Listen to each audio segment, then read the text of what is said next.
Hello everyone, कैसे हैं आप लोग। आई होप आप लोग काफ़ी अच्छे होंगे, आपकी पढ़ाई काफ़ी अच्छी चल रही होगी। ठंड का मौसम है, अच्छे से पढ़ें बिकॉज एनर्जी बहुत कंजर्व रहता है और इसमें थकान कम होती है। ठीक है, चलिए। तो अभी तक हम लोगों ने क्या क्या देख लिया है। देखिए, अभी तक हम लोगों ने देख लिया है preamble, sovereignty, socialist, secular, democratic और रिपब्लिक। ठीक है, अब हम लोग आगे बढ़ने वाले हैं जो कि है जस्टिस। जस्टिस का देखिए कॉन्सेप्ट क्या है, मैं यहाँ समझाता हूँ आपको। आइए शुरू करते हैं। देखिए, जस्टिस जो वर्ड है जो आपको यहाँ दिख रहा है, एक्चुअली में मैं आपको समझाता हूँ। जस्टिस का मतलब ही होता है कॉन्सेप्ट ऑफ फेयरनेस। कोई चीज़ कितना फेयर है, न्यूट्रल है। तो आप कहते हो ना कि जस्टिस यदि आपको कहीं लेना है तो जो जज होता है that should be like very neutral, fair. मतलब वो फेयरनेस वहाँ पे दिखनी चाहिए, फेयर होने चाहिए, ताकि आपको ऐसा कभी भी फील ना हो कि जो जज साहब हैं वो किसी एक तरफ बायस्ड है। यदि वो न्यूट्रल होकर के किसी भी वर्डिक्ट को देते हैं तो आप कहते हो कि ठीक है, जस्टिस तो हुआ, राइट।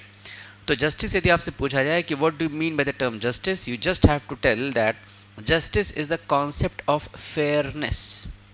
ठीक है, किस देश से उठाया गया था जस्टिस का कॉन्सेप्ट?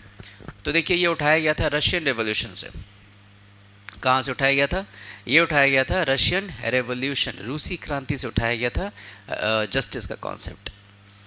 लेकिन जस्टिस कितने तरह के होते हैं, मेन टॉपिक आपका ये है।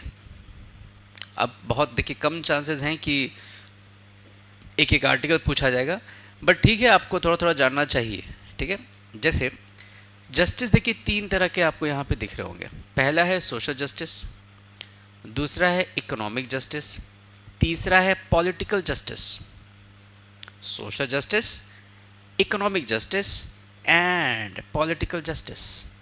तो आइए एक एक करके देखते हैं। सबसे पहला जो कॉन्सेप्ट है दैट इज सोशल जस्टिस। देखो, इसको आराम से समझो। देखिए, एक सोसाइटी में यदि आप ध्यान देंगे तो एक सोसाइटी में कुछ बेसिस पे डिस्क्रिमिनेशन हम लोगों ने देखा है। कुछ बेसिस पे हम लोगों ने डिस्क्रिमिनेशन पास्ट में देखा है। जैसे कास्ट, जाति के आधार पे बहुत बार भेदभाव देखा गया है। जैसे कि कलर, रंग, है ना, रेस, रिलीजन, जेंडर, इन सब चीज़ों पे हम लोगों ने देखा है कि भेदभाव हो सकता है। There can be discrimination on the basis of caste, colour, race, religion and gender. तो देखिए, यहाँ का जो कॉन्सेप्ट है वो देखिए ये है कि सोशल जस्टिस ये कह रहा है कि equal treatment of all citizens regardless of social distinctions like caste, color, race, religion, gender, etc. मतलब सिंपल सी बात यही है, कोई भी सिटीजन है उसको इक्वल ट्रीटमेंट दिया जाएगा सोसाइटी में, इररेस्पेक्टिव ऑफ कास्ट। यानी वो किस कास्ट का है कोई फ़र्क नहीं पड़ेगा, सारे कास्ट को एक जैसा हमें ट्रीट करना है। कलर के बेसिस पे भी आपको भेदभाव नहीं करना है लोगों में। रेस, रिलीजन, जेंडर, इन सब पे क्या रहना है, न्यूट्रल रहना है। And we have to give equal treatment to all citizens. ठीक है, नेक्स्ट पॉइंट देखिए बड़ा इंपॉर्टेंट है। सोशल जस्टिस का मतलब ये भी होता है कि किसी को भी प्रिविलेज देखिए नहीं दिया जाएगा। देख रहे हैं आप, एब्सेंस ऑफ प्रिविलेज। आप ऐसे समझ के चलिए ना, यदि मैं आपसे कहता हूँ कि भेदभाव नहीं किया जा रहा है और जस्टिस हो रहा है सोसाइटी में, तो इसको ज़रा पलट करके देखिए, इसको आप उल्टा थोड़ा देखिए, तो आपको ये फील होगा कि यदि सबको इक्वल ट्रीटमेंट दिया जा रहा है, मतलब ये है कि किसी भी सेक्शन को कोई स्पेशल प्रिविलेज नहीं दिया जा रहा है। आपको कंप्लेन कब होता है? जब किसी एक सेक्शन को बहुत ज़्यादा प्रिविलेज दिया जाता है। लेकिन जब सबके सब बराबर हैं तो मतलब किसी को भी स्पेशल प्रिविलेज नहीं दिया जा रहा है। In that case you can say that social justice is being accorded, या इक्वल ट्रीटमेंट का वो सिचुएशन है। मतलब कोई भी प्रिविलेज किसी को नहीं दिया जा रहा है। ये भी आपको सोशल जस्टिस में ही आता है कि यदि सोशल जस्टिस की आप बात करेंगे तो वहाँ पे किसी भी सेक्शन को स्पेशल प्रिविलेज तो नहीं देना है। और सोशल जस्टिस इसकी भी बात करता है, बैकवर्ड क्लासेस जैसे एस सीज, एस टीज यानी schedule caste, scheduled tribes and OBCs plus women, SC, ST, OBC and women, इन सब के कंडीशंस को इम्प्रूव किया जाए। क्योंकि जब मैं हिस्ट्री बताऊंगा तो मैं समझाऊंगा आपको, हिस्ट्री में ये देखा गया है कि हिस्टोरिकली बहुत सारे ऐसे कारण थे जिनकी वजह से ये 4 सेक्शन थोड़े पीछे रह गए, उतना इनका डेवलपमेंट नहीं हो पाया। तो सोशल जस्टिस का मतलब क्या है कि भैया सबको इक्वल ट्रीटमेंट देना। तो इसीलिए कहा जाता है कि इन सब के कंडीशंस को इम्प्रूव करने के लिए भी सोशल जस्टिस बहुत काम आता है। और सरकार जो है वो time to time social justice in चारों के लिए by some way of schemes लाती रहती है, कुछ योजनाएं लाती रहती है। तो यही मिला जुला करके 3-4 पॉइंट आपको जानने हैं सोशल जस्टिस में, राइट। इसे कहते हैं सामाजिक न्याय। अगला क्या है, जस्ट अ मोमेंट, मैं इन नोट्स को अपलोड भी करवाऊंगा, इसलिए it should be very it should be very systematic. अगला है इकोनॉमिक जस्टिस, इसे हम लोग हिंदी में कहते हैं आर्थिक न्याय। इसका देखिए मतलब ये होता है, बहुत ही सिंपल है कि इकोनॉमिक फैक्टर्स जितने भी हैं उनके बेसिस पे आपको कभी भी किसी के साथ भेदभाव तो नहीं करना है। कभी भी भेदभाव आपको क्या नहीं करना है, मतलब नहीं करना है। लिखा गया है, it denotes non discrimination between people based on economic factors. Economic factors पे कभी भी भेदभाव आपको तो नहीं करना है, तो नहीं करना है, as simple as that, simple सी बात है, ठीक है।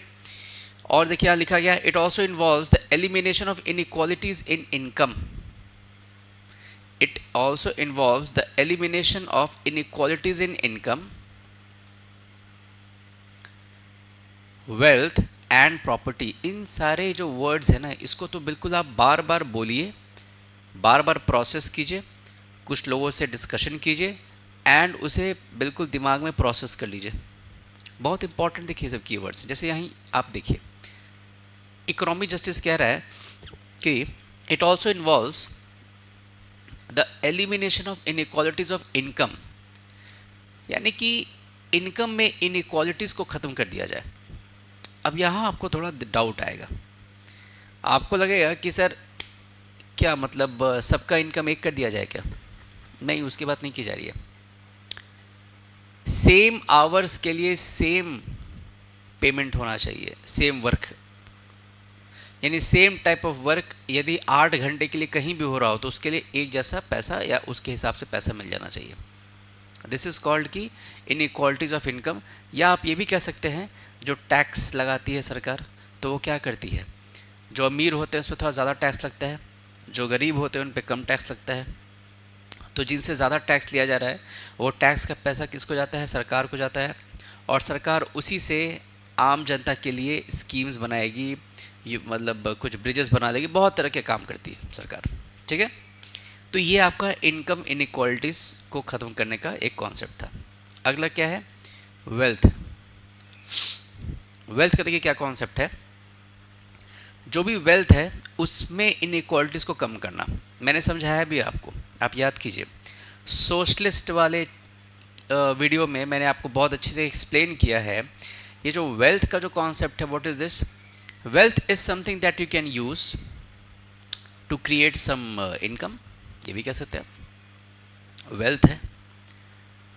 तो मान के चलिए ज़मीन का टुकड़ा है, लैंड है, लैंड ज़मीन, यार वो जो ज़मीन है, अगर मान लीजिए कि पूरा पूरा ज़मीन किसी एरिया का किसी एक आदमी के हाथ में चला जाए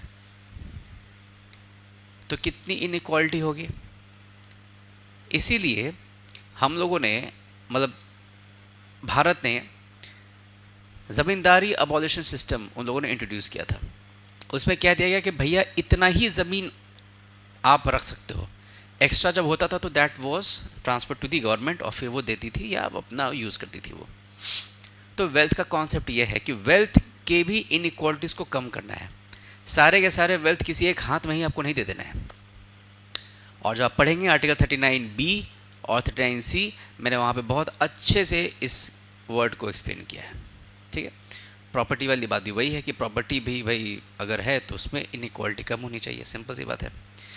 पॉलिटिकल जस्टिस, अब ये क्या है, व्हाट इज़ दिस, बहुत ही सिंपल है। देखिए, पॉलिटिकल जस्टिस का मतलब होता है वही कि आपको पॉलिटिकल राइट्स दिए जाएंगे और सारे सिटीजन्स को दिए जाएंगे।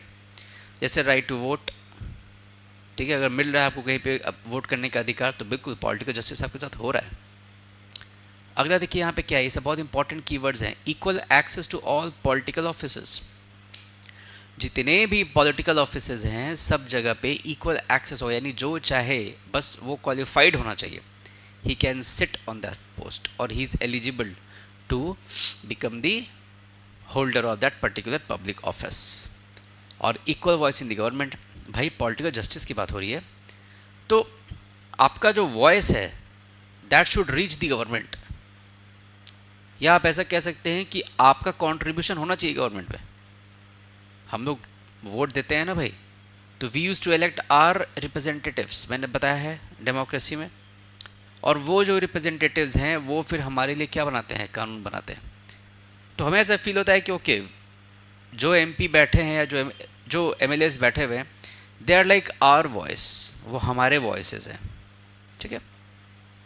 तो जस्टिस का पूरा पूरा कॉन्सेप्ट यही था, इसे एक बार फिर से आप देख लेंगे, बहुत ही इंपॉर्टेंट कॉन्सेप्ट है। अगला जो टॉपिक होगा वो होगा लिबर्टी का, और लिबर्टी बहुत ही इंटरेस्टिंग टॉपिक है। बहुत लोग लिबर्टी का मतलब शायद बोलते हैं कि आज़ादी, ठीक है, और बोलते हैं कि जो मन चाहे वो करो।